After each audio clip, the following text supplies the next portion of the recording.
지난 11월 25일 정의당은 차별금지법의 연내 제정을 촉구하기 위해 국회 본관 앞에서 농성을 시작했습니다. 차별금지법 제정연대의 시민들도 국회 앞에서 농성 중입니다. 차별을 없애자는 당연한 법안을 통과시키는 것이 이렇게 어렵습니다. 인권기본법인 차별금지법의 제정을 위해서 우리는 무려 14년을 기다렸습니다. 사실 이렇게 지연된 입법은 차별금지법뿐만이 아닙니다. 얼마 전 입법된 스토킹 처벌법은 장장 22년이 걸렸습니다. 비동의 강간죄도 역시 국회에 발의된 채로 잠들어 있습니다. 평등과 인권을 위한 국회의 발걸음, 왜 이렇게 더딘 걸까요? 그래서 오늘은 차별금지법, 비동의 강간죄 등 여야가 한 목소리로 나중에로 미뤄온 법안 이야기를 해볼까 합니다. 그럼 지금부터 폴리티컬 우먼 파이터 2회차 시작합니다. 네, 안녕하십니까. 오늘 폴리티컬 우먼 파이터 2회차 진행을 맡은 배복주입니다. 반갑습니다. 반갑습니다. 오늘도 1회차와 마찬가지로 우리 저와 함께 세 분이 나오셨습니다. 세 분 각자 누구신지. 네, 저는 류호정입니다. 제 목소리는 류호정입니다. 네, 21대 국회에서 차별금지법 대표 발의한 장혜영 의원입니다. 네, 청년정의당 대표 강민진입니다. 반갑습니다. 네, 오늘 2회도 4명이서 즐겁게 또 진지하게 또 의미 있게 진행을 한번 해보도록 하겠습니다. 지난번에 1화가 나왔는데 어떠셨어요? 한번 어떤 피드백을 받으셨는지 아니면 어떤 뭐 지지나 아니면 뭐 다 좋습니다. 한번 저는 사실 1화 나가고 난 다음에 너가 왜 거기 꼈냐. 누가 그래? 너무한다. 왜 꼈냐. 저는 사실 그 얘기를 제일 많이 들었습니다. 세 분하고 저하고 안 어울리는 느낌을 받아서 좀 약간 슬펐습니다만 어쨌든 제가 왜 꼈는지 제가 계속 생각했습니다. 생각해보니까 같이 공감하니까 함께하면 즐거우니까 경력직 패미로서 또 많은 이야기를 해주셔야죠. 네, 좋다. 경력직 패미로서 역할 열심히 해야 되겠다 이런 생각하면서 저는 제일 말되는 게 왜 꼈냐 이거였습니다. 다른 분들은 어떠셨어요? 저는 이제 저희 채널이 원래는 이제 류호정 의원실 유튜브 채널이라든지 페이스북이라든지 이런 곳에 악플이 엄청 달리거든요. 근데 첫날 올리고 너무 좋은 댓글들만 달리는 거예요. 오, 네. 어떤? 힘을 많이 받고 간다. 맞아요. 네, 뭐 함께 있는 듯한 기분이 든다. 뭐 애당심 충전하고 간다. 뭐 이런 댓글들이 많아서 그래서 저는 이제 적응이 안 된 거죠. 그래 아직 올린 지 얼마 안 돼서 그래. 우리 유튜브 댓글로 달린 것들 좀 읽어드리면요. 영고님께서 요즘 정치 뉴스 보면서 갑갑했던 마음이 한결 풀어집니다. 힘내세요 정의당. 이재용님께서 20, 30대도 아니고 여성도 아니지만 좋은 방송 감사합니다. 2030 남자들도 잘 듣고 있습니다. 이런 댓글 남겨주신 분도 있었어요. 훈훈하다. 네. 훈훈한데요? 그래서 제가 아직 목요일에 올렸으니까 아직 몇 시간 안 지나서 그래. 내일은 또 다를 거야. 내일 금요일은 다를 거야 라고 생각을 했는데 다음 날에 더 많은 응원의 댓글들이 달리는 거예요. 그래서 제가 적응이 안 됐는지 오늘이 토요일입니다. 어제 밤에 악몽을 꿨어요. 막 댓글이 안 달린 악플을 꿈으로 꿀 정도로. 네, 그러니까 악플이 막 달리는 거예요. 그래가지고 봐라 역시나 또 잡혀 찍혔다 하면서 막 이걸 어떻게 하나 막 걱정을 하는 꿈을 꾸다가 깼어요. 그래 꿈이네. 댓글 중에 이런 것도 있었는데요. 류호정님 해하역은 어디 역인가요? 크크크크크. 사투리 때문에. 네 사람의 개성이 확실하다 이런 얘기도 많이 들었던 것 같아요. 그래요? 네, 그리고 발음 연습 따로 하냐 이런 얘기도 많이 들었고. 장혜영 의원은 2배속으로 해도 잘 들리더라고요. 맞아요. 편집할 때. 이런 댓글이 있었는데 장혜영 의원님 한마디 한마디에 똑똑함이 뚝뚝 묻어납니다. 감사합니다. 다른 분들도 센스와 똑똑함이 뚝뚝 묻어나긴 하는데. 그건 사실인 것 같아요. 어떻게 살고 계셨는지 한번 너무 바쁘게 살고 계셨겠지만 그러니까 이번 주 저희 역할은 쌈닭이었던 것 같은데 제가 페이스북에 방금 들어가가지고 이번 주 뭐 했나 봤는데요. 네. 진짜 많은 일들이 있었더라고요. 저희 청년정의당 선대위가 이번 주 일요일에 출범을 하거든요. 근데 관련해서 이제 언론 보도가 미리 하나 나왔었는데 그때 기자님이 저한테 이제 취지를 물어보셔서 제가 막 여러 가지 얘기를 하다가 우리 지금 이제 이준석 대표나 국민의힘은 계속 안티페미 전략으로 청년들의 표를 얻으려고 하는데 우리는 이준석식 안티페미 전략과 맞붙어 싸우겠다 이런 이야기를 드렸어요. 근데 그게 이제 기사 제목이 돼서 뽑혀서 나갔는데 이준석 대표가 갑자기 그걸 본인 페이스북에 대문짝만하게 올리시더니 정의당은 안티페미랑 맞붙는 것이 아니라 그냥 님들이 페미니스트 정당 선포한 거예요. 그리고 주타격 방향은 민주당이 되어야지요. 그건 못하겠지요? 뭐 이러고 올린 거예요. 그래서 열받네. 그 진짜 이준석 대표가 양심이 없는 게 민주당은 갑자기 왜 엮어? 우리 민주당 우리만큼 네. 싸운 사람들이 있나? 사실 이제 민주당이 지자체장 성폭력 사건이 있을 때나 뭐 아니면 뭐 차별금지법 민주당이 계속 외면해 오고 또 민주당 인사들이 여성혐오 발언하고 하면은 다 정의당이 가서 맞붙어 싸웠지 이준석 대표 한 거 하나도 없으면서 그렇게 이야기하는 거는 굉장히 사실도 아니고 본인도 사실이 아니라는 걸 알매도 불구하고 하는 그런 정치적인 발언이라고 생각하고요. 근데 또 이제 민주당도 또 그날 민주당 청년 선대위 발족식을 하면서 남혐 여혐 둘 다 실업 위원회를 만들어서 젠더 갈등을 해결하겠다 이러고 나간 거예요.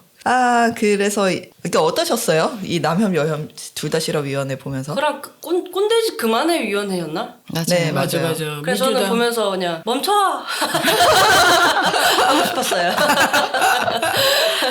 강 대표님 TV 나가셔가지고 얘기하셨던 걸 전 잘 봤는데 중립기어 넣으면 기울어진 운동장에서 차 미끄러진다 이 얘기가 딱 맞았던 것 같아요. 맞아. 네, 해당 인터뷰는 저희 정의당 유튜브와 인스타그램에서 하이라이트를 보실 수 있습니다. 그러니까 뭔가 민주당 중립기어 그만 넣어 위원회 뭐 이런 거를 하나 만들면 좋겠다. 맞아요. 네. 좋은데 중립기어 그만 넣어 위원회. 네, 운전을 제가 해봐서 아는데 중립결을 내리막에서 딱 넣으면요 진짜 쑥 내려가거든요. 그쵸. 네, 그래서 말만 중립기어가 아니고 이게 기울어진 운동장에서는 기어를 바꿔야죠.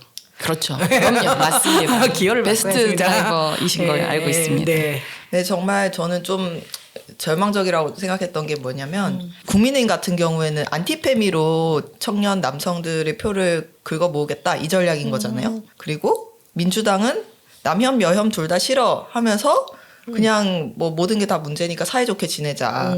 국민의힘은 안티페미고 정의당은 페미니까 우리는 중립이야. 우린 합리적이야. 이런 포지션을 가져가려고 하는 것 같아서 쭉 미끄러집니다. 이게 그냥 좀 시대가 퇴행하는 것 같다. 특히나 이제 청년 정치를 한다는 사람들이 이렇게 하는 거는 정말 좀 심각한 문제다라고 생각이 들어서 기분이 많이 안 좋았습니다. 어쨌든 엄청 싸우셨어요. 우리 청년 정의당 대표님 완전히 최전선에서 그냥 힘드셨겠습니다. 제가 그 이준석 당대표가 하도 뭐 젠더 갈등을 뭐 조장하지 마라, 뭐 갈등을 조장하지 마, 하도 그런 말을 해서 사실 근데 저는 장혜영 의원이 말했듯이 본인이 더 갈등을 조장하고 있는 것 같은데 어쨌든 그런 말을 하니 그래 그럼 뭐 같이 뭐 하나 해보자 싶은 거예요. 그래서 제가 그 당대표 초반에 아무튼 뭐 이런저런 제안들 제가 몇 개 했었어요. 이준석 대표한테. 네, 그때 뭐냐면 같이 할 수 있는 게 있을 거 아니에요. 당 정책이 좀 많이 다르지만 예를 들어서 채용비리 처벌법 이런 것들은 같이 할 수 있잖아요. 그 채용 공정성을 해치고 또 청년들에게 큰 문제이기도 하고 같이 하면 얼마나 좋아요. 답변이 없어요. 그리고 뭐 본인도 근데 사실 초반에 저희 간담회에 온 적이 있거든요. 그게 뭐였냐면 그 홍콩 민주화 운동 관련해가지고 맞아. 저희 의원실에서 그 간담회를 연 적이 있는데 홍콩 그 운동가 분들이랑 그때 본인이 와서 잘 듣고 갔어요. 근데 이제 그 뒤로 또 뭐 같이 할 수 있는 게 있었죠. 셧다운제라든지. 네. 이번에 또 제가 뭐 미디어 홍보부장 되셨더라고요. 그 이준석 대표가. 대표가 홍보부장을 네, 겸임. 네. 겸임이 되셨더라고요. 저도 미디어 홍보본부장이잖아요. 그래서 또 잘해보자고 또 메시지를 또 썼죠. 그런 건 다 무시해. 내 말을 왜 다 씹냐. 류원 의원님이 그 페북에다가 공식 초청하셨잖아요. 우리 포르파에. 그럼요. 다 씹어. 우리 다시 정식으로 제안 드립니다. 이준석 대표님 포르파에 나와주십시오. 예. 아니 갈등 조장하지 말재서 뭐 좀 같이 해보자 말해도 답변도 안 하면서 맨날 거기서 뭐라 그러냐고. 역시 저는, 진짜 까지 마시고 까지 마시래. 네, 이준석 대표님 우리 제안 정중하게 할 테니 함께 해요. 자, 저는 사실은 지난주 내내 뭐 그냥 전화하느라고 바빴던 것 같아요. 섭외 전화. 저는 온갖 분들에게 섭외 전화해서 후보와 함께 세계 여성 폭력 추방의 날 행사도 있고 해서 주로 이제 외부 분들 주로 모시고 얘기 듣는 자리 만드느라 섭외 전화하느라고 시간 다 보냈던 것 같아요. 네. 근데 젊은 여군 포럼 간담회 진짜 좋았어요. 그때 얘기 좀 해주세요. 젊은 여군 포럼. 사실 젊은 여군 포럼은 우리 군인권 대응팀에서도 한번 초대해서 맞습니다. 저는 사실은 진행을 해야 되는데 울컥도 해가지고 맞아요. 거기서도 진행을 맡으셨는데요. 진행을 했는데 근데 젊은 여군 포럼 포럼이 왜 여군이 됐냐 질문을 많이 받는데 왜 여군이 됐냐라는 질문에 한결같은 답변이 애국심 때문이다. 나라를 사랑해서 나는 갔다. 근데 나라를 사랑해서 내가 군인이 돼서 군 생활을 했는데 가봤더니 너무나 불평등하고 너무 인권 침해도 많고 이런 문제에 대해서 자꾸만 이제 얘기를 하게 되면 또 입을 막고 이런 것들이 사실 여군들에게 있어서 또 수가 너무 적기 때문에 그 목소리가 너무 작고 그래서 군에서의 어쨌든 여군의 위치나 혹은 여군의 군생활에 대해서 굉장히 솔직하게 말씀해 주시고 그리고 정치가 무엇을 해야 되는지도 딱 집어 주신 것 같아요. 그러니까 맞아요. 진짜 군의 현대화. 그래서 이제 앞으로 이제 군이 인구가 줄어들기 때문에 여군들이 애국심으로 간 군에서 자기들이 평등하게 그 기회를 누리고 그리고 이 군의 지휘관으로서 또 군 여군들이 할 수 있는 일들을 기회의 장을 많이 넓히는 것이 정치가 해야 될 일이고 그것이 바로 군인들을 존엄하게 대하는 것이고 그래서 결국 군이 안보를 책임지는 되게 막강한 군대가 된다. 이런 식의 논리들을 피시는데 저는 굉장히 좀 와닿더라고요. 맞아요. 것들이. 예. 어떠셨어요? 같이 있으셨잖아요. 예. 그 젊은 여군 포럼이라고 하는 게 이제 현역 여군들이라기보다는 예비역. 네, 예. 맞아요. 이제 전역을 하신 예비역 주로는 이제 장교들이시지만 이제 부사관이셨던 분도 그렇죠. 계셨고 이렇게 여러모로 문제와 해결 방법 같은 걸 들었는데 입을 모아서 이게 군대 조직 문화 안에서 해결이 되려면 국군 통수권자의 의지가 가장 중요하다. 아, 맞습니다. 네. 까먹었네요. 내가 그때 울었는데. 맞아요. 그러니까 이런 그러니까 정말로 애국심 때문에 입대를 정말 이건 징병이 아니라 자발적으로 군대에 간 거잖아요. 그런데 그런 애국심을 발휘하고 능력을 실현할 기회를 주기는커녕 성추행, 성폭력을 통해서 심지어 목숨까지 잃은 이런 부사관을 잘난 사람들은 너무나 빨리 잊어버린다는 거예요. 근데 이런 부사관의 죽음, 이런 고통을 잊지 않는 국군 통수권자가 필요하다. 이 얘기를 하기 위해서 이제 심상정 후보님하고 같이 간담회를 하는 자리에 참석을 해주셨던 거죠. 그 마음이 저는 진짜 너무 절절하게 느껴졌어요. 그러니까 여군과 병사의 죽음을 기억하는 국군 통수권자가 대통령이 되었으면 좋겠습니다. 네. 저는 요 워딩이 사실 제가 또 울컥해가지고 맞아요. 진행을 또 엉망진창으로 지금 생각해도 마음이 되게 우리 장혜원 의원님도 근황을 좀 말씀을 해주시면 좋겠는데 어떻게 사셨어요? 이 세상에서 제일 바쁜 거 같은데. 당에서 맡고 있는 역할이 여러 가지라서 그런 것 같은데요. 네. 워낙 이제 한 이 일주일 동안 일이 많았잖아요. 맞아요. 일단 종부세 고지서가 나갔는데 정말 그래봐야 1주택자 70% 거의 80% 가까이가 내는 평균 세액 50만 원밖에 안 되거든요. 근데 그래. 우리 월세 살았을 때 기억해 보면은 사실 다달이 50만 원씩 냈었는데 종부세 이거 1년에 한 번 내는 거잖아요. 근데 이거 가지고 뭐 세금 폭탄이다 뭐 이렇게 자꾸 얘기들을 해야 되니까 이것도 얘기했어야 되고 또 너무나 우리가 그렇게 죽어서는 안 되는 인간이 마지막까지 사과를 하지 않고 맞아. 그런 학살자의 한 많은 생을 이제 죄 많은 생을 마쳤죠. 그래서 뭐 전두환의 죽음에 붙여서도 뭐 무슨 뭐 애도를 하네 마네 아까 이 얘기 잠깐 나왔었던 이준석 대표도 화환 보냈더라고요. 그래서 쓸데없는 이런 게시물 작성할 시간에 그런 거나 보내지 말았으면 좋겠다. 이제 이렇게 생각을 하고 근데 무엇보다도 이제 제가 21대 국회에서 우리 당의 아주 중요한 공약이기도 했었던 차별금지법을 또 반드시 연내 제정을 해야 한다라고 하는 농성을 이제 엊그저께 시작을 했죠. 25일. 예, 맞습니다. 11월 25일 아까 인트로에서도 말씀을 드렸는데 결국은 이제 뭐 국민의힘은 사실은 뭐 계속 차별금지법에 대해서 뭔가 빈말로라도 얘기를 했었던 건 그나마 이준석 대표지만 3일 만에 입장을 바꿨으니까 사실상 이 법안에 대해서 계속 반대를 하는 상황이었고 한쪽에서는 평등법을 발의를 하지만 다른 쪽에서는 또 김혜재 의원 같은 사람들이 네, 평등법 반대 토론 뭐 이런 거를 그런 이제 현기증 납니다. 보수 기독교 이런 이제 일부 이제 차별금지법 반대 세력하고 같이 열고 이러셨었기 때문에 긴가민가 했는데 역시나 결국은 법사위에서 아무런 논의 계획 없이 자당의 정책위 토론회를 개최하고 거기서 또 인권을 무슨 찬반의 문제인 것처럼 그런 탈동성애 뭐 이런 얘기 하시는 분들 데려다 놓고 해서 매우 파이팅 넘치는 한 주를 보내긴 했죠. 아니 근데 찬반 토론까지 어쨌든 그 100번 양보해서 얘기할 수 아니 있는데 찬반 토론은 할 수 있죠. 100번 양보해서 할 수 있는데 네.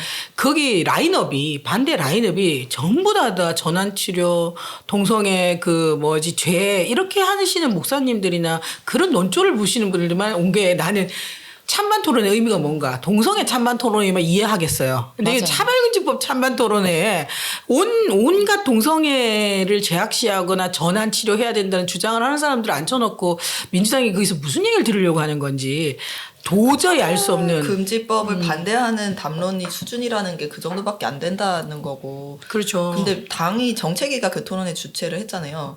근데 당은 입장 없음으로 비겁하게 빠지고 시민들끼리 그런 수준 낮은 토론을 해서 서로 싸우게 만들고 무슨 팝콘 먹으면서 그거를 구경하겠다는 건지 굉장히 비겁한 토론이라고. 구격군 생각합니다. 민주당이라고 해야 되나? 그것도 그렇고 여당인데. 아니 그것도 그렇고 그 문재인 대통령이 이제 뭐 차별금지법 논의해야 한다라고 그냥 좋은 말 한마디 임기 다 끝나가는 마당에 한마디 하고 있고 뒤에서 사실 실제로 일어나는 일들은 재정을 위한 움직임이 아니고 정말 이재명 눈가림용 후보도 멘트였어요. 말했잖아요. 네? 그 이재명 후보도 차별금지법 뭐 신중해야 된다 이렇게 이야기하고 있잖아요. 그렇죠. 좀 얼마 전이기는 한데 한교총 찾아가가지고 이제 그 지도자들 앞에서 차별금지법은 긴급한 사안이 아니고 그리고 뭐 사회 갈등을 조장하고 이런 식의 전혀 법안 제정에 1도 도움되지 않는 오히려 법안이 제정되지 않기를 바라는 사람들을 만족시켜주는 말들을 했기 때문에 사실상 민주당 안에서는 스탠스가 정리가 안 돼 있다라고 보는 게 맞죠. 뭐죠? 김혜재 맞아요? 네, 김회재. 김혜재 의원부터 저기 권인숙 의원까지.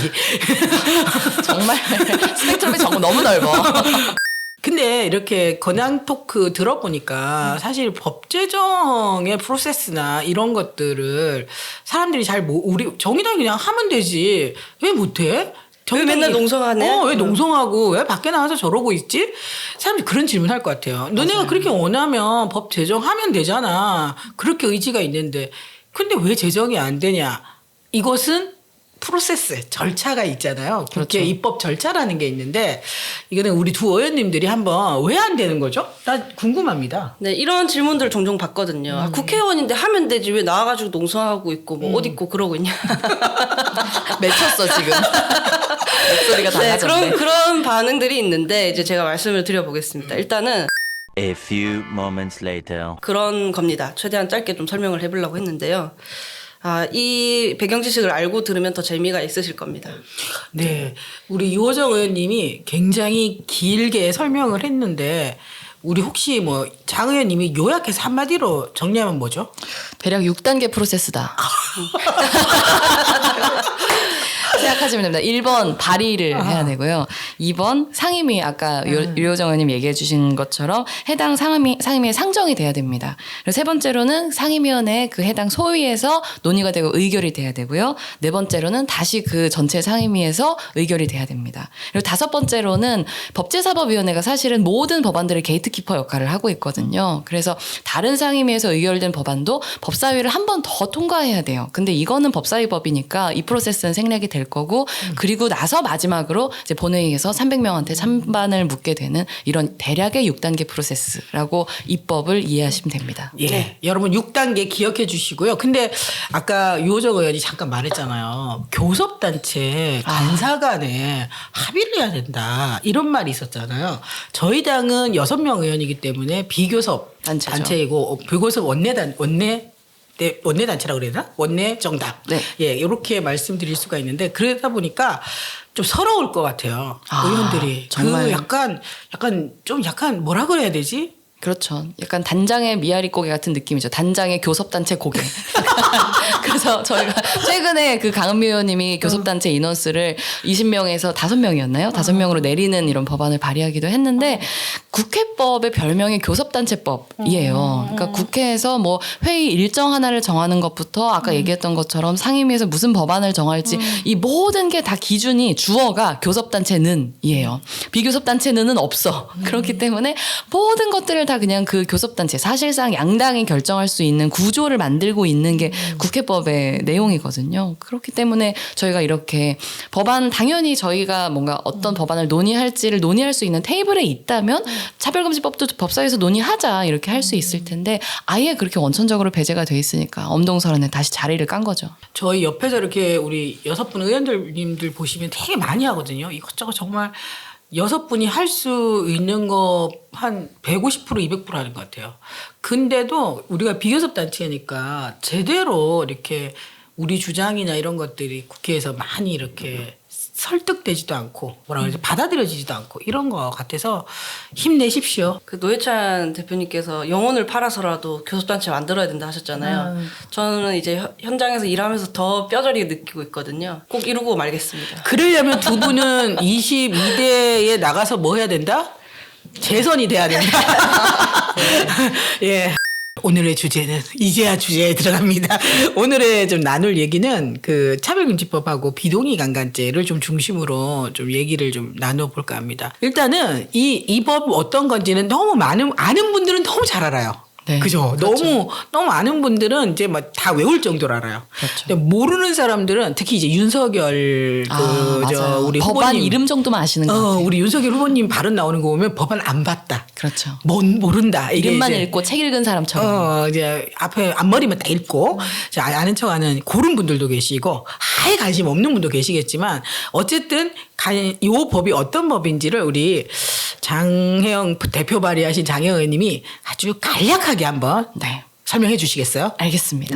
차별금지법을 가장 간단하게 설명하면 23 곱하기 4다. 이렇게 말씀드릴 수 있어요. 이게 뭐냐면 이제 대한민국에 존재하는 무수한 차별이 많은데 솔직히 이거를 다 우리가 법률로 금지를 할 수는 없어요. 왜냐면은 사람이 사는 데는 굉장히 사적인 영역들, 예를 들면 뭐 종교 이런 게 있고 굉장히 공적인 영역들, 예를 들면 뭐 다들 의무 교육을 받는 것처럼 뭐 학교에 간다든가 아니면 일터에 나가서 일을 한다든가 이런 다양한 영역이 있잖아요.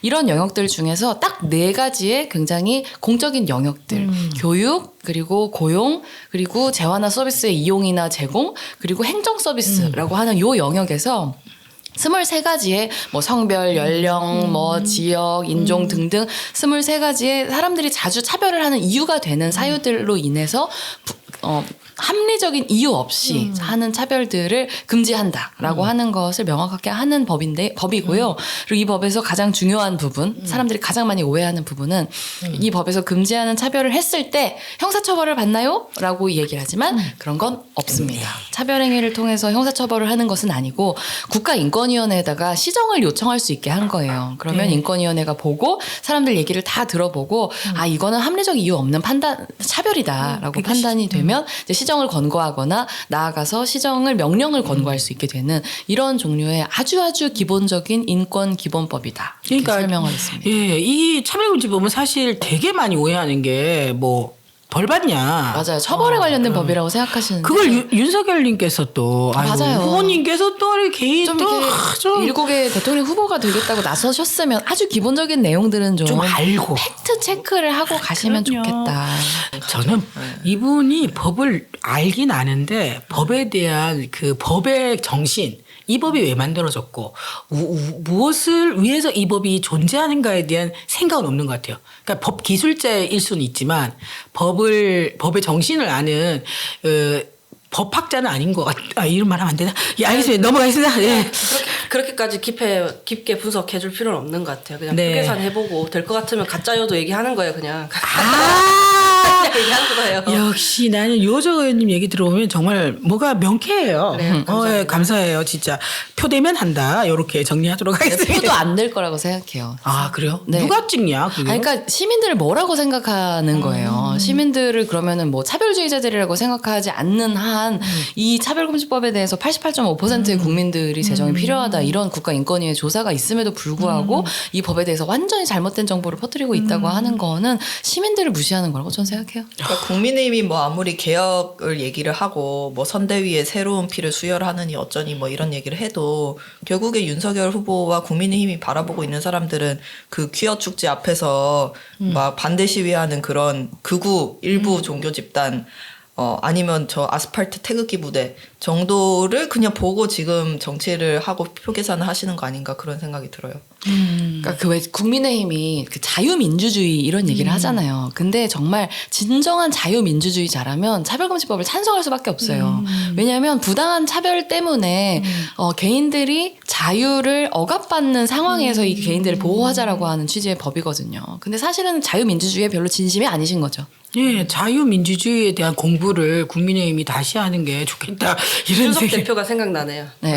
우리 이준석 초반에 안 그랬는데 말이야. 맞아요. 아, 3일 만에 참 국민의힘에서 대표하는 것도 쉽지 않은 모양이에요. 안타깝네요. 3일 만에 의견 철회. 철회.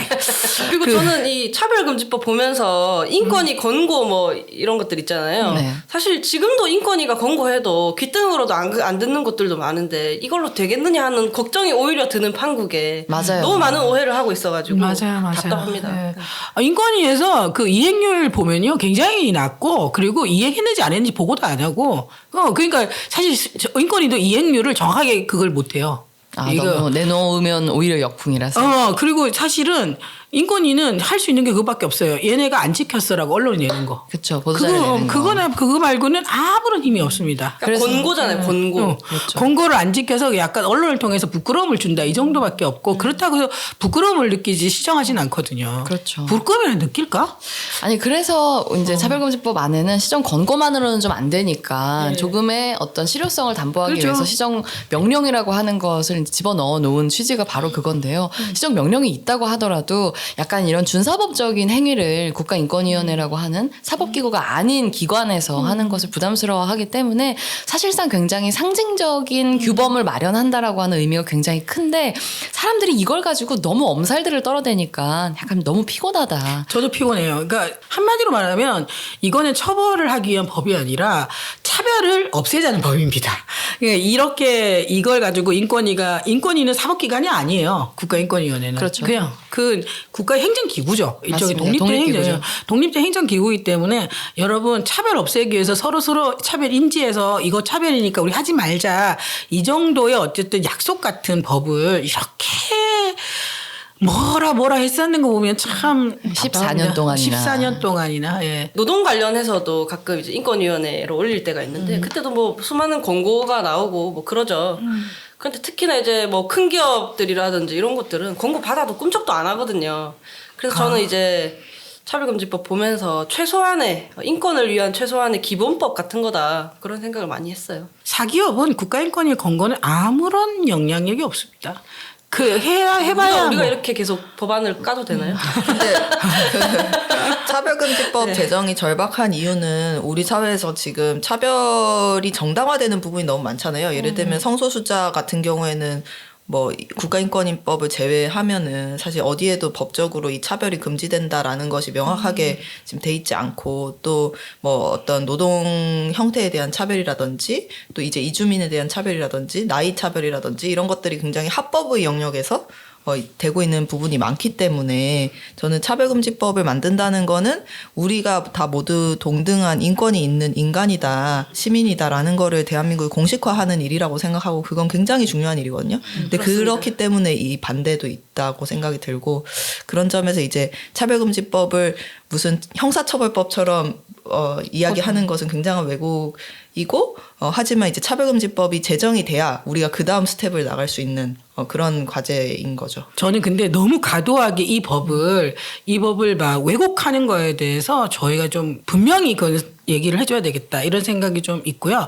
근데 이제 대선 후보들 있잖아요. 이 대선 후보들이 이런 차별금지법에 대해서 말하고 있는 거 이걸 좀 잠깐 좀 살펴볼 필요는 있을 것 같아요. 이 사람들의 지금 발언이 굉장히 영향력이 있잖아요. 그래서 지금 보면 이 여야의 두 후보 근데 두 후보는 이제 아까 얘기 나왔잖아요. 근데 어떤 것 같아요? 이 두 후보의 발언들을 한마디로 좀 요약해서 좀 말해주면. 일단 뭐 차별금지법에 대해서 가장 단호하게 제정해야 된다라고 하는 입장을 갖고 있는 원내 정당 후보는 심상정 후보님이 유일하죠. 상태이고 이재명 후보는 앞서서 이제 그런 한국교회 총연합 한교총에 찾아가서 차별금지법은 시급한 사안이 아니다. 이게 사회 갈등을 조장한다라는 정도로까지 이 법을 폄훼한 상황이고 최근에 또 윤석열 후보는 자꾸 저희가 농성도 시작하고 하다 보니까 기자들이 차별금지법에 대한 입장을 물어봤고 그러니까 이거는 뭐 형사법상 뭐 형량이 어쩌고 저쩌고 하시면서 개인의 자유를 침해할 소지가 있다. 이런 방식의 굉장히 부정적인 입장을 내어놓은 거죠. 그래서 국민의힘 입장에서는 이 법을 계속 일관되게 반대한 것에 가깝다고 얘기할 수 있고요. 민주당이 약간 스텝이 꼬였는데요. 그 현재 권력과 미래 권력 사이에 차이가 있다 이렇게 봐야 되는 거죠. 그래서 제가 농성 발언 때 그러니까 지금 민주당 대통령이 누구냐라고 물어봤을 때 문재인 대통령은 그래도 이걸 이제 제정해야 된다라는 입장을 갖고 늦었지만. 있는데 근데 지금 대통령 후보인 이재명 후보는 후퇴된 입장을 갖고 있는데 말하자면 너희들은 지금 현재 대통령의 말을 무시하고 지금 후보가 또 이제 차기 권력을 가질 가능성이 높다고 해서 이제 후보의 말을 듣는 것이냐 당론을 명확하게 해라 이렇게 요청을 한 게 있는 거죠. 저는 그거 보면서 민주당이 좀 더블 플레이를 하는 거 아닌가 이런 의심도 들었는데 너무 오래됐어요.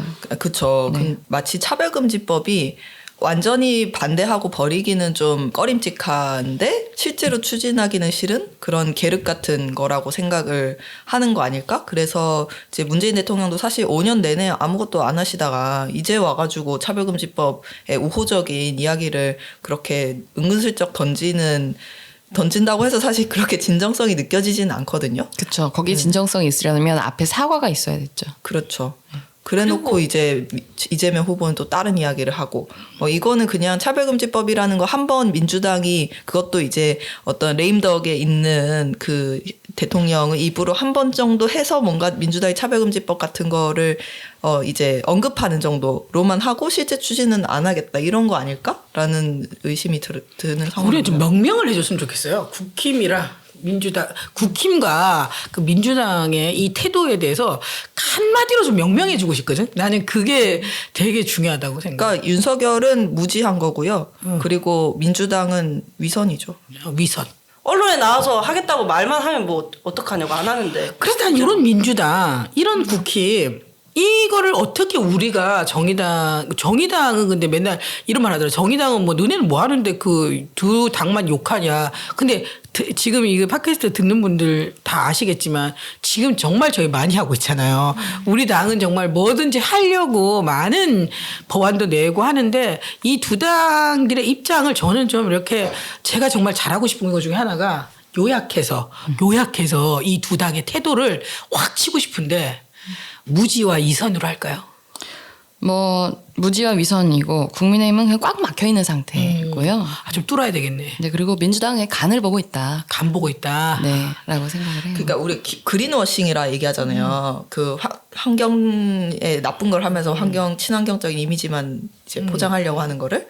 그러니까 약간 이런 것도 민주당이 계속 뭐 무슨 워싱을 하는 것 같아요. 그럼 뭐야 평등 워싱이에요? 와! 평등 워싱. 그렇죠. 인권 워싱, 평등 맞아요. 워싱. 우리 그렇게 명명해 줍시다. 인권 워싱을 하는 민주당. 국민의힘은 공정 워싱? 공정 워싱. 차별할 권리도 있어요 공정이다 막 이러잖아요. 혐오할 권리. 와, 그래요. 혐오할 권리를 외치는 진짜 답 없는 국민의힘. 공정 워싱이라고 할까? 좋은 단어 공정이야, 주지 마. 주지 마. 주지 마. 저희가 차별금지법에 관련돼서 근데 이제 우리 장혜영 의원님 근데 이렇게 잘 제정 안 되고 있고 지금 사실 12월 9일까지 우리가 굉장히 뭔가 힘차게 투쟁을 하려고 하고 있잖아요. 약간 이제 이후 계획만 잠깐 우리 장 의원님한테 듣고 다음 주제로 넘어가 볼까요? 그렇죠. 지금이 이제 대선이라고 다들 왁자지껄 하지만 사실 문재인 정부의 마지막 정기국회 시즌이거든요. 그래서 이 시기에 정말로 민생을 위하고 정말 국민들의 인권을 보장하기 위한 중요한 법안들을 통과를 시켜야 돼요. 그게 민주주의가 원래 해야 되는 일이고 근데 이제 이 민주주의가 전혀 작동하고 있지 않은 상황에서 이렇게 흘러가 버리면 안 되기 때문에 정의당에서 총력 투쟁을 하겠다라고 하는 게 농성장을 차리고 끝장 투쟁을 선포한 것이고 이번 정기국회가 끝날 때까지 계속 그 농성장을 중심으로 이제 그런 거대 양당에 대한 이 법안의 제정을 좀 압박을 계속 해 나갈 예정에 있습니다. 요 한마디만 더 할게요. 차별금지법에 대해서 이제 반대하는 사람들이 자꾸 들먹이는 것이 사회적 합의잖아요. 근데 사회적 합의는 사실 필요하죠. 물론 이제 민주당에서 종부세 밀어붙이고 이럴 때 사회적 합의 같은 거 없이 잘도 했지만 그럼요. 그것과는 별개로 어쨌든 사회적 합의가 필요하다고 주장할 수는 있다고 생각해요. 근데 사회적 합의를 이루기 위한 최고 기구가 저는 국회라고 생각을 해요. 다양한 의견을 가진 사람들이 정당을 통해서 그 의견들을 피력하고 토론해서 합의점을 찾아내는 거. 그러니까 일단은 법안을 심의를 시작해라. 사회적 합의 필요하다면서 정작 사회적 합의해야 되는 그런 의무 팽개치지 말고 논의를 시작해라. 이것이 지금의 포인트다. 말씀드리겠습니다. 오케이, 알겠습니다. 우리 차별금지법 심의하고 제정되는 크리스마스를 맞이했으면 아, 너무 좋겠습니다. 기분 좋겠다. 크리스마스 선물로 차별금지법. 네, 국회가 우리 국민들에게 크리스마스 선물로 차별금지법을 준다면 정말 큰 선물이 되지 않을까. 300명 국회의원 여러분 합시다. 선물을 줍시다. 네. 두 번째로는 정말 이것도 사실 거의 30년, 1991년도인가? 아마 그 성폭력 특별법이 제정됐고 형법이 언제 60년대인가 언제 제정인지 연도를 잘 모르겠는데 58년쯤일 거예요. 58년. 네. 하여튼 그때 제정이 된 이 법들 중에 이제 이 강간에 대한 이제 규정이 있는데 이것이 굉장히 지금 뭐 예전에 정조와 관련된 법이라고도 하고 정조에 관한 죄였습니다. 원래 예. 강간죄에 관한 이 장은요. 예, 그게 1958년 뭐 형법이 만들어질 때 그렇게 만들어진 거고 이제 91년도에 이제 아마 91년도에 개정이 되면서 강간과 추행에 관한 죄 이렇게 32장이 구성이 돼 있어요. 이게 우리 형법 32장이에요. 형법 32장에 이제 결국 이제 우리는 비동의 강간죄를 넣은 법안을 발의를 했습니다. 우리 유호적 의원님께서 대표 발의를 하셨는데 의원님 차별금지법처럼 정말 많은 여기 팟캐스트 있는 분들이 비동의 강간죄는 더 모르실 것 같아요. 이 뭐지? 이 법안을 설명하기 전에 사례를 몇 가지 제가 알려드릴게요. 이제 최근에 제가 페이스북에 올렸는데 네. 뉴스 제목을 좀 읽어보겠습니다. 하지 마 소리친 여중생 술 먹이고 성관계한 20대 셋 무죄. 피해자가 아프다며 밀어내는 행동을 했다고 하였으나 폭행 또는 협박으로 반항을 억압했다고 인정하기에는 부족하다. 보습 학원장에 의한 10세 아동성폭력 사건 2심 무죄입니다. 정말. 분노하네. 더 분노스러워. 있습니다. 또 있나요? 네. 피고인이 피해자의 항거를 불가능해 하거나 현저히 곤란하게 한 상태에서 옷을 벗겼다고 보기는 어렵다. 피해자가 객관적으로는 반항하거나 도망갈 수 있는 상황이었는데 주관적으로 더 큰일이 일어날까봐 무섭게 생각하고 당황스러워 그렇게 하지 못했다. 삼촌에 의한 친족 성폭력 사건 2심 무죄. 하나만 더 해볼까요? 상대방의 몸을 누르거나 팔을 잡는 행위는 성관계를 시작하면서 수반되는 일반적인 동작이어서 오 마이 갓. 판사님? 판사님 이름 좀 까주세요. 위와 같은 행위가 있었다는 사정만으로 강간의 수단인 폭행이 인정된다고 단정하기 어렵다. 해군 상관에 의한 성소수자 여군 성폭력 사건 2심 무죄. 이제 사례들을 보면 이제 좀 공통적으로 나타나는 게 폭행 또는 협박이 충분하지 않았다. 상대방의 그 상대방의 반항을 현저하게 곤란할 정도로 뭐 만들거나 반항을 아예 불가능해 할 정도로 그러니까 뭐 팔다리를 부러뜨렸나 뭐 이런 정도로 폭행 또는 협박을 하지 않았기 때문에 무죄가 나온 것들이거든요. 그럼 도대체 그럼 우리 법이 강간죄를 지금 어떻게 정의하고 있는지 한번 봐야겠죠. 이제 강간죄는 형법 제32장 강간과 추행의 죄 제297조 강간은 어떻게 되어 있냐면요. 폭행 또는 협박으로 사람을 강간한 자는 3년 이상의 유기징역에 처한다. 인 거거든요. 그러니까 폭행 또는 협박이 있어야만 강간인데 그것도 우이씨 이렇게 협박한 거 말고 살짝 친 거 이런 거는 인정 안 된다라는 거예요. 반항 불가능한 정도거나 현저히 이제 곤란한 정도로 폭행 또는 협박을 해야 된다는 거예요. 그런데 어디 피해자가 지금 그런 상황이 생겼을 때 딱 전치사주 나올 만큼만 맞아야겠다. 그런 생각을 어떻게 합니까? 지금 내가 반항을 했다가 칼에 찔릴 수도 있는 거고 무서워서 몸이 굳을 수도 있는 거고 또 우리 알잖아요. 또 굳이 폭행 또는 협박이 아니더라도 위계 위력이 사회생활에 존재할 수도 있는 거잖아요. 그럼요. 상사라든지 뭐 학교 선배라든지 우리 사회생활 해봐서 다 알잖아요. 근데 이런 수많은 상황들을 지금 법이 반영을 하지 못하고 있는 거예요. 그래서 우리가 보기에 이거 너무나 강간 맞는데 다 무죄 나오는 거죠. 그래서 우리가 이렇게 매일같이 이 뉴스를 보면서 화가 나는 거예요. 그래서 이제 비동의 강간죄라는 법안을 제가 대표 발의를 했고요. 사실 동의 있는 성교가 강간일 수는 없죠. 동의가 없었으니까 강간이죠. 아니 진짜 이게 목숨 걸고 한 거 하지 않으면 강간으로 인정 안 하겠다. 딱 이 얘기인 거잖아요. 맞아요. 그렇죠. 그게 이제 전문 용어 들어갑니다. 그걸 이제 아우 나타난다. 경력직 템이 나타난다. 전문 용어로 그게 체협의의 체협의설. 체협의의 폭행협박설이라고 하는데 이게 상대방이 저항을 못할 정도의 폭행이나 협박을 쓰는 행위를 체협의의 폭행협박설이라고 해요. 우리 한국의 형법 32장의 297조 네. 강간을 규정하는 폭행협박은 지금 체협의서를 따르고 있죠. 이게 사람들이 어떻게 생각하는 거 아니냐면, 그러니까 여성들은 순결 정조 이게 너무 중요해가지고, 목숨보다 중요해야 돼. 네, 그래서 목숨을 걸고 그런 강간 상황에서 저항을 하는 게 마땅하고, 그래서 목숨까지 걸고 저항하지 않았으면 그건 강간이 아니야라고 생각하는 게 전제되어 있는 거예요. 그게 우리 아까 말한 정조에 관한 죄로 시작됐던 뿌리 깊은 유구한 은장도의 역사가 있죠. 우리가. 뿌리 깊은 이게 이 이데올로기가 있는 거예요. 정조 이데올로기가 있어서 사실상 우리가 이 법을 개정하는 목표는 결국은 사실 동의 여부로 간다는 건 그 정조라는 순결이라든 이 여성에게 가해졌던 정말 가해진 이 그 엄청난 성에 대한 억압 기제잖아요. 이런 억압에 대해서 우리가 다시 생각을 해야 된다. 그래서 저는 비동의 강간죄는 그냥 법의 개정만이 아니라 우리 사회 여성의 지위와 그리고 여성의 성에 관련된 자기 결정권에 관련돼서 좀 아주 패러다임을 바꿔야 되는 그런 법이다. 저는 그렇게 생각을 하고 있습니다. 그래서 유호정 의원님이 이제 법안에 대해서 아주 초간략하게 진짜 초간략하게 1분 안에 한번 어려울 것 같은데 시간 될까요? 우리 당에서 회의할 때 맨날 유호정 의원이 발언 길게 하지 말라고 시간 재는데 3분 제한이죠. 3분 드리겠습니다. 여러분. 아니 3분이나 하면 안 돼요.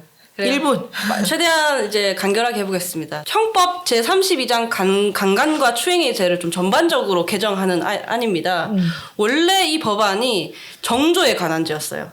그것이 강간과 추행의 죄로 바뀌었고요. 이번에 제가 개정을 하면서 성적 침해의 죄로 바꾸게 되었습니다. 일단 장 제목부터 우리가 보호하고자 하는 법익명을 사용을 했고요. 지금 현재 제297조 강간에 대해서 폭행 또는 협박 이 한 줄로는 안 된다. 그래서 제가 그 구성 요건이라고 하는데 이거를 3가지 항으로 나누었습니다. 사람을 동의 없이 선고했을 때, 폭행 또는 협박, 위계 위력을 이용해서 선고했을 때, 심신상실 또는 한거불능의 상태를 이용하여 선고했을 때로 나누었습니다. 그리고 지금 들으신 분들은 알겠지만 성교라는 용어로 바꾸었는데요. 간음이 아니라 성교로 바꾼 이유는 간의 간악할 간자가 그 여자 여자를 3번 써서 뭐랄까 좀 여성 혐오적인 이런 단어라는 지적들이 있어서 성교로 좀 바꾸게 되었습니다. 간단하게 설명하면 이겁니다. 사실 32장 전체를 바꿨기 때문에 상당한 설명이 필요하지만 그것은 류호정 유튜브에 가면 해설 영상이 있다. 또 깨알같이 홍보 깨알 같은 홍보. 홍보위원장. 네. 네. 차별금지법은 장혜영 유튜브에 가면 해설 영상이 있다. 맞습니다. 네. 저희가 링크 첨부해 드리겠습니다. 네, 좋네요. 네. 정말 좋다. 네, 법안에 대해서 조금 더 깊이 알고자 하시는 분은 두 의원님들의 어떤 해설 영상을 보시면 정말 쉽게 알 수 있습니다. 그런데 이 비동의 강간죄도 사실 엄청 오랫동안 운동단체에서도 저도 이제 반성폭력 운동을 하면서 여기 왔고 여기 국회에 오게 된 이유 중에 또 하나인 것 같아요. 그러니까 오랫동안 반성폭력 운동하면서 이 법이 얼마나 여성 피해자들에게 고통을 주는 법인지를 너무 잘 알고 있어서 꼭 개정해야겠다는 마음으로 왔는데 와서 대표 발의까지 하고 신나게 잘했잖아요, 저희. 그죠? 신나진 않았어. 네. 아니, 그래도 법안보다는 발의 의원 수가 더 많았잖아요. 저희가 13명입니다. 그죠? 세 명 더 맞았다? 나름 야. 저희가 차별금지법보다 발의를 할 때 의원님들이 차별금지법보다는 도장을 그래도 좀 찍어주셨잖아요. 아니 그렇죠. 근데 그래도 300명 중에 13명밖에 동의를 안 했다는 게 좀 충격인데요. 그런가요? 네, 아니 우리 어쨌든 국회에 다들 이제 뭐 여성 운동 하신 분들도 많이 뭐 많이는 아니지만 그래도 좀 계시고 한데. 또 이제 또 팟캐스트에서만 들려드릴 수 있는 이야기들이 있죠. 그 당시에 어쨌든 여성 운동 하신 분들께서 좀 더 공감대를 많이 이제 형성해 주실 것 같아서 도장을 좀 찍어달라고 요청을 들었고 거의 대부분 찍어주셨어요. 그런데 어느 날 윤재갑 의원님이라고 알지 못한 어떤 중년 남성의 의원님께서 도장을 찍어주신 거예요. 그래서 전 찾아봤죠. 저기 전남 쪽에 지역구를 두고 계신 분인데 해군 출신이시더라고요. 별을 다신 분이었는데 그래서 이거 감사하다고 인사를 드려야 되는데 이거 또 혹시 잘못 찍었다고 하면 어떡하지 하는 생각이 드는데 근데 사실은 이 법안도 통과가 되려면 과반 이상의 동의가 있어야 하기 때문에 그 국회에 많은 그 55세 그리고 80%인 그 중년 남성 분들의 동의도 얻어야 되긴 해요. 설득을 하고. 그렇죠. 그렇죠. 근데 제가 그 감사 인사를 그래서 결국 못 드렸거든요. 이 자리에 심했다. 의외로 류호정 소심한 면도 있다. 그래서 근데 어쨌든 해군 출신이라고 하시니까 근데 해군에 그 당시에 또 얼마나 성폭력 사건들이 많았습니까. 그거에 대한 반성으로 또 발의를 하셨나 싶기도 했는데 본회의장에서 만났어요. 먼저 인사를 하시면서 내가 그 법안에 발의를 했다라고 먼저 말씀을 하시는 거예요. 그래서 물어봤죠. 여쭤봤어요. 어떻게 도장을 찍으시게 되었느냐 했더니 심플했어요. 아 그거 이제 그렇게 해야 되는 거라며 였어요. 그냥 그거였어요. 그래서 저는 또 감동을 받고 오랜만에 듣는 맞는 말. 그런데 이게 근데 이제 발의를 힘차게 했어요. 저희가 그날 또 그때 지금 생각해보면 발의할 때쯤에 우리 원피스 사건이 막 터져가지고 원피스 사건으로 온 언론이 우리 유호정 의원님 원피스를 그렇게 찍었잖아요. 색깔이 잘못됐다, 모양이 잘못됐다. 그래서 그 원피스로 완전히 막 언론이 집중하고 있을 때, 그 당시에 그때 비동의 강간죄를 발의하게 돼가지고 되게 스포트라이트로 좀 받고 했어요. 열심히도 하셨고. 근데 왜 이렇게 재정의 길은 뭘까요? 왜 이렇게 재정이 안 된다고 생각하세요? 저는 좀 민주당이 당당하지 못한 상태라서 그런 게 아닌가 하는 의심을 하고 있습니다. 원래 인권 워싱이란 걸 하고 있었잖아요. 그런데 저번 회차에서 이야기하긴 했지만 민주당 내 성폭력 사건이 많이 있었고 그것에 대해서 굉장히 처리를 잘 못했고 그런 상황에서 과연 비동의 강간죄를 제정하다라고 본인들이 이렇게 당당하게 이야기할 수 있을까?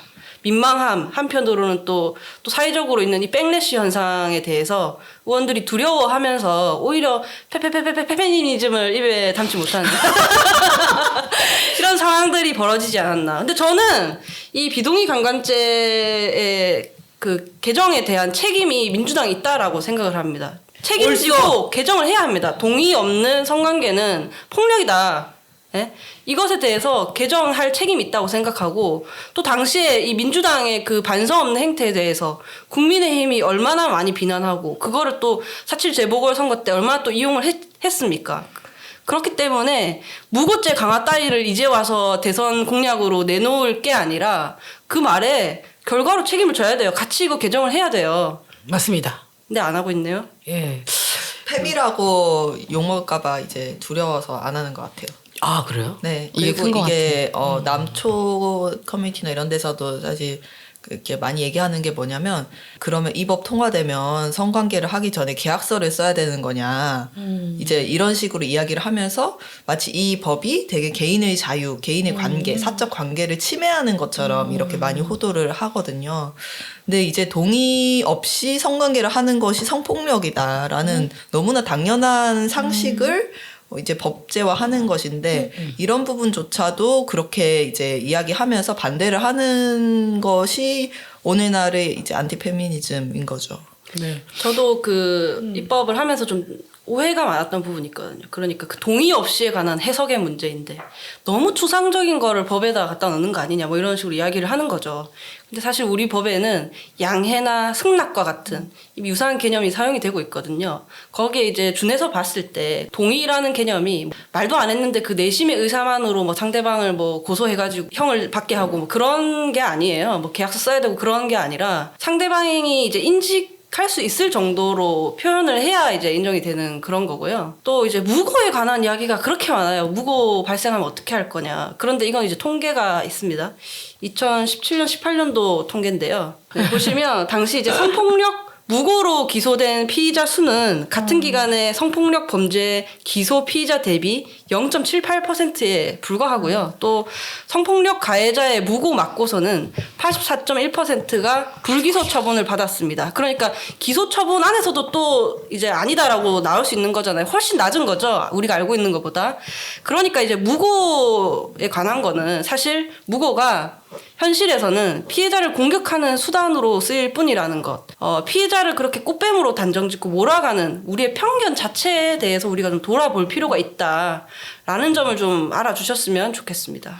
그러니까 이게 유죄율이 0.78%라는 거는 다른 범죄의 무고에 비해서도 훨씬 낮은 거라고 할 수 있죠. 비동의 강간죄 관련해서는 할 말이 정말 많지만 너무너무 할 말이 많은데 어쨌든 핵심적으로 제가 현장에 있어 보면 실제로는 이런 폭행 협박 없이 그 성적인 피해를 입은 상담 의뢰 건수가 상당히 많아요. 한 78% 이상 되거든요. 전체 건수 중에. 근데 이제 이 78%에 해당하시는 분들이 그러니까 전국 성폭행 상담소에서 이제 조사를 좀 해봤거든요. 전국에 있는 상담소들에 폭행 협박 없이 이제 강간 피해를 당했다라고 이제 상담 의뢰로 오시는 분들이 한 78%인데 이 78%의 이분들은요 법적인 고소나 이런 거를 결심을 못 해요.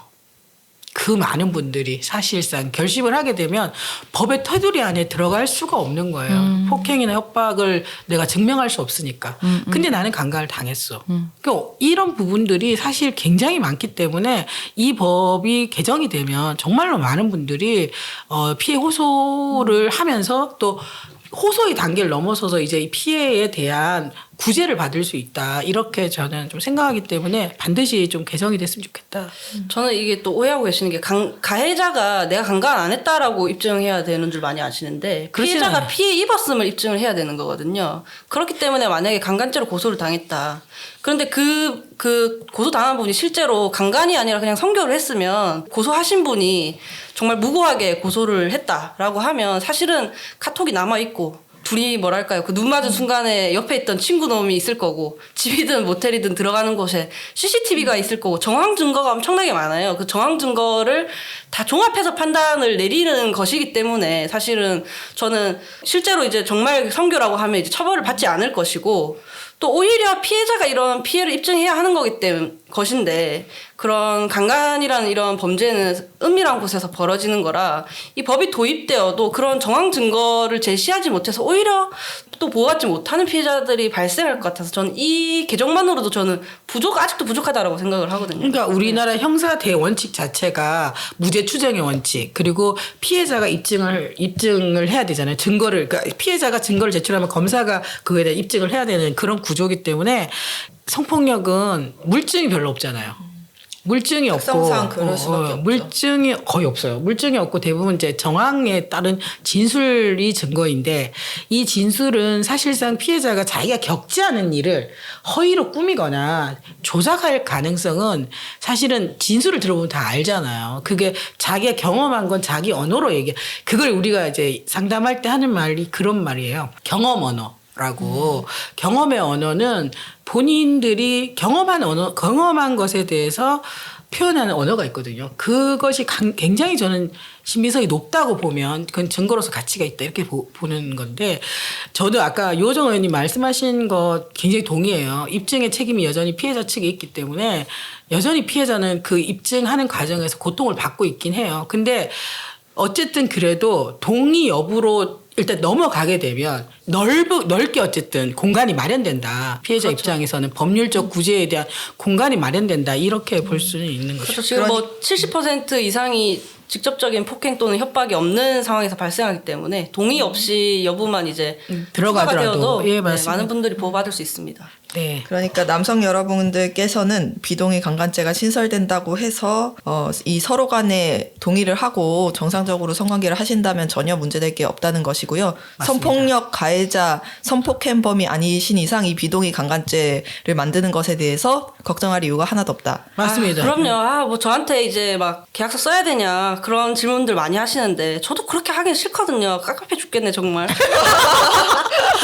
우리 이제 장 의원님도 한번 이 코멘트를 좀 해보시면 좋겠습니다. 이 법에 대해서. 이제 우리 사회에서 성적 자기 결정권이라고 하는 것이 얼마나 존중받지 못하는 가치인가라는 게 저는 깔려 있는 거다라고 생각해요. 그러니까 뭐 피해자가 입증을 해야 되는 부분도 있다라고 얘기를 했지만 지금의 이제 형법상의 강간죄 구성 요건이라고 하는 것은 너무나 명백하게 피해자가 죽으림을 다해서 거부했다, 한 거 했다라고 하는 것을 피해자가 입증해야 되는 거잖아요. 근데 그게 아니라 이제는 그것이 동의 여부의 수준에서 이것을 다툴 수 있게 한 것이기 때문에 너무너무 사실은 늦었죠. 이 법이 도입이 돼야 되고 영국 같은 나라들에서는 뭐 이미 도입돼가지고 잘 시행되고 있고 미국도 그렇고 미국의 일부 주도 네, 일부 그렇고 어쨌든 많은 나라에서 지금 시행하고 있는 법이기 때문에 이 법도 사실 인권에 관련된 법이라고 생각해요. 그러니까 성적 자기결정권도 우리 헌법에 나와 있는 그 권리이고 그 권리를 사실은 어떻게 구체적으로 이 실정법에서 갖추느냐 이 문제이기 때문에 여러분 이 법도 빨리 통과가 돼서 좀 인권이 좀 있는 나라, 인권이 좀 있는 나라로 나갔으면 좋겠다 이런 생각이 막 드네요. 네. 우리 마지막으로 뭐 인사 좀 드리고 다음에 또 만나야 될 것 같은데 뭐 여운이 좀 남잖아요. 사실 오늘 제가 얘기를 하면서 약간 걱정이 되는 부분은 오늘 저희가 법안 얘기를 2개나 했는데 사실 들으시는 분들 입장에서는 뭐 상임위가 어떻고 뭐 이런 얘기들 단어들이 되게 생소하시지 않았을까? 약간 딱딱하고 조금 지루해하셨을 수도 있겠다 이런 생각이 들어요. 그래서 이제 최대한 쉽게 얘기를 하려고 했지만 조금 지루하셨으면 약간 이 다음 회차는 덜 지루하게 만들기 위해서 좀 노력을 하겠다는 말씀도 드리고 이제 다른 한편으로 보자면 사실 우리 모두의 삶에 영향을 끼치는 이런 정치 그리고 이 정치 안에서의 여러 단어들이 수많은 여성들에게 여전히 너무 멀구나. 그러니까 우리가 더 열심히 자꾸 말해서 이걸 조금이라도 더 익숙하게 만들어야겠다. 그런 생각했습니다. 저는 페미니즘 운동하면서 제일 많이 통쾌하고 좋았던 경험 중에 하나는 우리의 언어가 되게 공론의 장에 이렇게 퍼질 때 되게 통쾌했던 것 같아요. 그 위력 성폭력이 미투 때 맞아요. 단어가 그 단어가 아무도 모르는 단어인데 지금은 너무 많이 알게 됐잖아요. 그렇죠. 그런 것처럼 이것도 법적인 용어예요. 위력 성폭력도 사실 법의 용어인데 이걸 되게 공론회장에 띄웠을 때 이 호응이 되게 좋았고 정말 많은 사람들이 그 부분에 대해서 맞다. 이렇게 했을 때 저는 이런 운동하면서 제일 좀 기뻤던 기억이 있었어요. 그래서 정치도 그렇게 공론회장에 우리의 언어를 자꾸 띄우고 조금 처음엔 낯설지만 이 공론회장에서 이걸 자꾸 얘기하다 보면 이게 우리의 삶과 또 되게 연결돼 있다 이렇게 생각할 것 같아서 오늘 얘기가 법 얘기가 좀 많았지만 어떻게 보면 알면 알수록 우리가 이길 수 있는 힘을 갖게 되니까 이 법적인 용어에 너무 낯설어하지 마시고 좀 익숙하게 한번 또 말을 해보시는 것도 좋겠다 이런 생각을 많이 했어요. 저도. 네. 그 국회에서 남성의 목소리 그리고 기득권의 목소리들은 실제보다 훨씬 더 크게 대변이 되거든요. 민주당과 국민의힘 큰 두 당이 모두 다 그런 힘 있는 사람들의 목소리만 듣고 그들의 목소리를 대변하는데 더 많은 신경을 쓰기 때문이라고 생각하는데 이 비동의 강간죄와 차별금지법은 모든 국민을 위해서도 필요하지만 특히 여성 시민들을 위해서 그리고 또 소수자 시민들의 인권을 보장하기 위해서 너무나 중요한 법이고 이 여성의 목소리와 소수자의 목소리들이 국회에서 지금보다는 훨씬 더 크게 울려 퍼져야 된다고 생각합니다. 그러려면 정의당이 힘을 가질 수 있도록 시민 여러분들께서 목소리와 또 힘을 보태주는 게 필요하다고 생각하고 그러기 위해서 지금 이제 해주실 수 있는 것은 지금 대선 시기이기 때문에 심상정 후보에게 힘을 실어주시는 거 그게 이제 지금 국회에서 이 차별금지법이나 비동의 강간죄 논의에 좀 더 정의당이 주도권을 가지고 이 의제에 힘이 붙는데도 정말 큰 도움이 될 것 같다. 이렇게 말씀드리고 싶어요. 네. 유 의원님은 오늘 어떠셨어요? 좀 얘기 나누고 싶은 거. 저희 인권과 관련한 법률들을 하다 보면 우리 다 그냥 같은 데서 결국엔 만나는구나 싶더라고요. 맞아. 저희 지금 농성 시작을 했잖아요. 그렇죠. 그보다 며칠 앞서서 차별금지법 제정연대 농성이 이제 국회 앞에서 좀 먼저 시작이 됐는데 맞아. 그날 이제 경찰이랑 대치를 하면서 그 천막 못 치고 있었거든요. 근데 장혜영 의원이 그 법안 소위였나요? 맞아요. 일을 하고 있어가지고 제가 대신 나가서 중재를 했는데요. 거기에 강간죄 개정 연대 분들이 같이 있는 거예요. 그래가지고 제가 비동의 강간죄 안 하시고 지금 여기 와서 뭐 하시냐고. 찡고. 그러는 당신은 여기 왜 나왔네요. 그러니까 우리가 이렇게 인권 관련 법률을 하다 보면 결국에는 이제 다 같은 데서 만나고 또 만나서 연대를 계속 한다라는 거죠. 아마 거기서 만나던 분들 또 이 팟캐스트에서 또 만나고 있을 것 같은데요. 맞아요. 그러게요. 힘을 합쳐서 잘 해봅시다 우리. 그러니까 어쨌든 인권의 문제는 결국은 사람이 사람답게 그냥 살자 이건데 이 부분에 있어서 되게 많은 여성 운동 하시는 분들이나 인권 운동 하시는 분들이나 이런 분들이 다 연결되어 있어서 어떤 사안이든 힘을 다 같이 합쳐 주시는 것 같아요. 그래서 저는 늘 항상 대단하시다 이렇게 생각하고 그리고 그분들의 그런 노력이 국회에서 또 잘 잘 만들어졌으면 좋겠다 이런 생각이 좀 듭니다. 네, 여러분 오늘 정말 이제 끝내야 될 것 같아요. 계속 우리가 아쉬워가지고 한마디만 하다 보면 밤도 샐 수 있는데 일단 방송은 여기서 또 마무리하고 3회차 때 또 만나도록 하겠습니다. 여러분 지금까지 들어주셔서 감사합니다. 지금까지 장혜영, 류호정, 배복주 강민진이었습니다. 구독, 좋아요, 알림 설정 해주세요. 차별금지법 제정과 비동의 강간죄 제정은 싸움의 끝이 아니라 시작입니다. 입법이 되고 난 후에 어떤 효과가 있는지, 목적에 비추어 봤을 때 미진한 점은 없는지 살펴보면서 계속해서 싸움을 이어나가야 하죠. 그런 측면에서 봤을 때 우리 사회는 아직 시작도 하지 못했습니다. 답답한 국회의 입법 시계는 언제 돌아갈까요?